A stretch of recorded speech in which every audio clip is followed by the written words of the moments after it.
मितभेद्यादनम, कमी खाणे, एकांतात निवास करणे, अहिंसा, सत्य, अस्तेय, अपरिग्रह, ब्रह्मचर्य, तपस्या, शौच, स्वच्छता, स्वच्छ राहणे, स्वाध्याय, वेदांचा अभ्यास करणे आणि पुरुषार्चनम, पूजा करणे. यातलं सगळ्यात अवघड काय वाटतं तुम्हाला? एकांतात राहणे. मला नाही वाटत एकांतात राहणे अवघड आहे.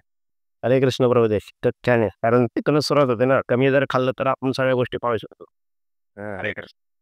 त्याच्याही पेक्षा एक अवघड गोष्ट सांगितलेली आहे याच्यात. ब्रह्मचर्य, नो. चोरी न करणे, हा. गरजेपेक्षा जास्त साठवून ठेवणे, हे काही सुटत नाही. सगळं सांगा प्रभूजी. ही ब्रह्मचर्य पाळायला तयार आहे. मला हिमालयात जाऊन राहायला सांगा, कारण तिथं 5G नेटवर्क पाहिजे. मला SBIचं अकाउंट चेक करता आलं पाहिजे रोज. कलियुगातल्या माणसाची ही प्रवृत्ती आहे. साठवून ठेवायचं, नुसतं साठवून ठेवायचं. सगळं करायला तयार असतो तो. माझ्याकडून जन्माष्टमीसाठी 2 लाखाची देणगी घ्या प्रभूजी. कारण मला 2 करोड कमवायला नाही म्हणू नका. का आपण एवढे मागे लागले? अजून अजून अजून अजून अजून अजून अजून कमवलं पाहिजे, अजून साठवून ठेवलं पाहिजे. हे सगळ्यात अवघड काम आहे, सोडून द्यायचं. हे ज्याला सुटलं त्याला खऱ्या अर्थाने हे सगळं समजतं. बरेच लोक आहेत ज्यांना डायबिटीसचा वगैरे त्रास आहे, ओबिसिटीचा त्रास आहे. थोडंसं खातात, एकदाच जेवतात. असे बरेच लोक मी तुम्हाला दाखवू शकतो. एवढंसं भात खाऊन उठतात आणि एकदम परफेक्टली नियम घालून घेतलेला असतो.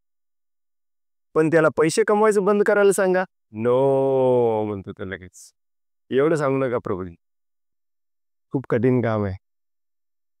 आणि याच्यामध्ये कॉम्पिटिशन खूप असते. एक वेळ तुम्ही हे सगळं सोडून द्याल आणि शेजाऱ्याच्याकडे बघितलं की परत अजून जरा कमवलं पाहिजे, अजून जरा कमवलं पाहिजे. कंटिन्यू चालू असतं. आणि या कमवण्याला इथे चोरी म्हटलेलं आहे. आपल्या इतका मोठा चोरच नाही कोणी. हे ज्याला जमलं ना, त्याला बाकीचं जमायला लागतं.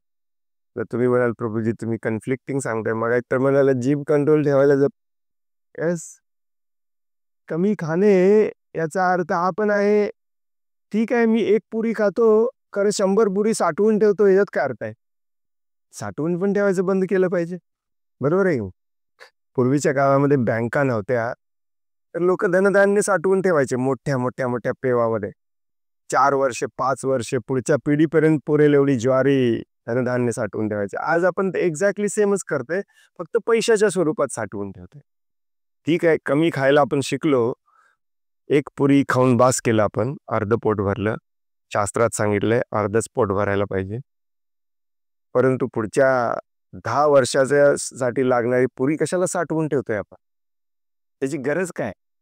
हे प्रभूजी उद्या नाही मिळालं तर? नाही मिळालं, नाही मिळालं, भगवंत बघून घेतील ना. तुझा भगवंतांवर तुझा विश्वासच नाहीये, मग तुम्ही जगता कशाला फक्त म्हणून? हो की नाही? हे बऱ्याच जणांना आपल्याला कळत नाही. आणि दुर्दैवाने त्याचा फायदा घेऊन चुकीच्या भक्तीचा प्रचार केला जातो आजकाल. पैसा कमवा, पाहिजे तसला बिझनेस करा, नोकरी सोडू नका, मंदिराला फक्त दान द्या, तुमची तुमची मुक्ती ठरलेली आहे, असं सांगितलं जातं. आणि मग सगळे लागलेत पैसे कमवण्याच्या मागे.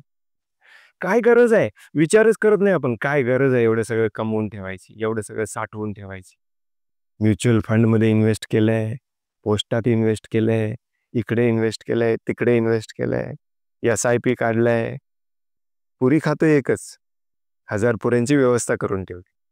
Very dangerous. आणि आज बघताना हे शिकवलं जातं, हे करा म्हणून. That is more dangerous, super dangerous. आपल्या मुलांना आपण अन्न पिकवायला शिकवलं पाहिजे. प्रभुपाद सांगतात, अन्न पिकवा, कपडे स्वतःचे स्वतः तयार करा, तुम्हाला काही लागत नाही.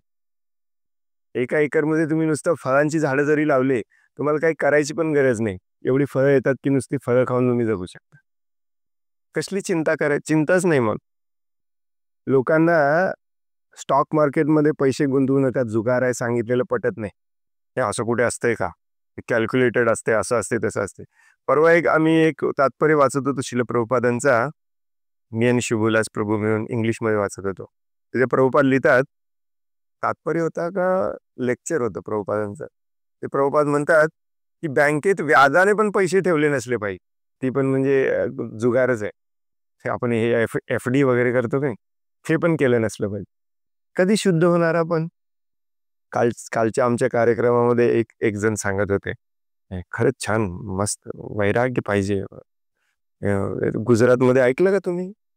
करोडोचा हिऱ्याचा डायमंडचा बिझनेस असणाऱ्याच्या मुलीने भिक्षा घेतली तुमच्या जैन समाजामध्ये. असं असलं पाहिजे. अरे असं असलं पाहिजे, फक्त आपण म्हणतो. आपण कधी होणार? दुसऱ्याच्या घरात साधू जन्मावा. काय म्हणतात आपल्या शिवाजी शिवाजी शेजारच्या घरात जन्मावा, आपल्या घरात नको, अशी सगळ्यांची इच्छा असते. दिस इज व्हेरी बॅड. पटते का तुम्हाला? हा आपला प्रॉब्लेम आहे.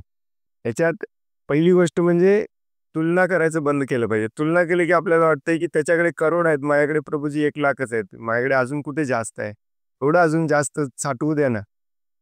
सकाळ संध्याकाळ जेवढं खायला लागतं तेवढं मिळालं की बस आहे तुम्हाला. उद्याची पण चिंता केली नसली पाहिजे. पशुपक्षी करत नाहीत, आपण हे माणूस एकटाच आहे तो करत असतो उद्याची चिंता. हो की नाही? पटतंय का तुम्हाला? तर तुम्ही म्हणणार, मला वाटत होतं ब्रह्मचर्य सगळ्यात महत्वाचं आहे. मला मला तर पर्सनली असं वाटतं की मी ब्रह्मचर्याचं पालन करू शकतो, परंतु पैसे साठवायचे जरा थांबवायचं कठीण काम आहे.